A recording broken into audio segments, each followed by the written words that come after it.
કોઈ પૂછે ભાગવતનો સાર, તો તમને બધાને આવડવું જોઈએ કે ભાગવતનો આટલો જ સાર છે કે જીવનમાં ઉલેચતા રહો અને વહેંચતા રહો. ઉલેચો અને વહેંચો.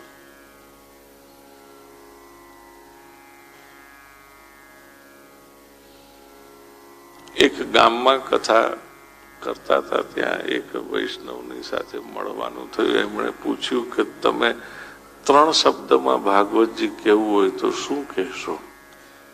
મેં કીધું મન નથી આવડતું. પૂછ્યું એના પરથી જ આપણે તો સરેન્ડર કરી દીધું કે બાપજી બોલો ને, તમે શીખવાડો તો હું શીખું. હું તો વિદ્યાર્થી.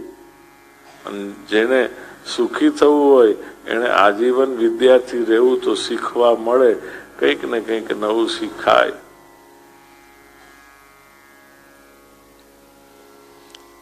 ત્રણ શબ્દ છે, તમને લાગે કે લખવા જેવા છે તો લખી રાખજો.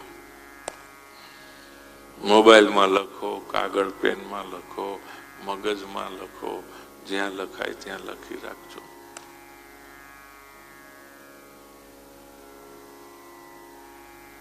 આપવા માટેના આ સૂત્ર છે. કેટલું અદ્ભુત કહે છે, સુંદર વાત છે. એ ગામની અંદર ઓછામાં ઓછા 89 જેટલા ઘર સખડીની સેવા વાળા છે. અને એ જે આ વડીલ હતા એમની પાસે હું સુબોધિની શીખવા જતો. બહુ સુંદર 3 શબ્દો એમણે આપ્યા, ગમી ગયા. હું જ્યાં જાઉં ત્યાં આ વહેંચું છું. ભલે કોઈને લાગે કે એકનું એક, પણ આમાં આ તો આખું જગત જ વ્યાસોચ્છિષ્ટમ જગત સર્વમ છે, તો એમાં આપણું પોતાનું છે શું? તો આપણે કોઈને કંઈ કહેવાના હતા, કાપવાના હતા. આ બધું પહેલેથી ઉચ્છિષ્ટ જ છે વ્યાસજીનું, જે આપણે બધે વહેંચીએ છીએ. બહુ સુંદર 3 શબ્દો છે વાલા કુટુંબીજનો.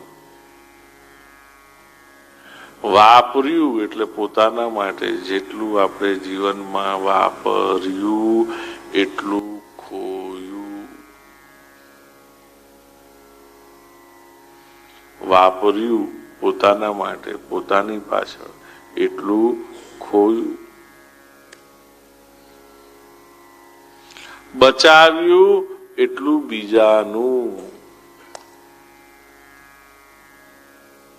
તમે કઈ પણ બચાવ્યું. તમે જોજો, માણસ પોતાનું બર્થ સર્ટિફિકેટ કે ડેથ સર્ટિફિકેટ પણ એ પોતે લાભ નથી લઈ શકતો, એનો લાભ બાકીના બધા લઈ જાય.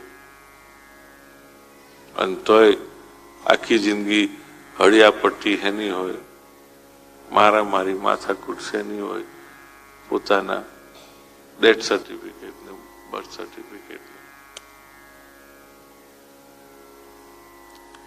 અને જેટલું કોકને માટે મૂકીને જઈશું ને, એ એનો તમે કયા પ્રમાણે સદુપયોગ કરશે કે કેમ એ ખબર નથી.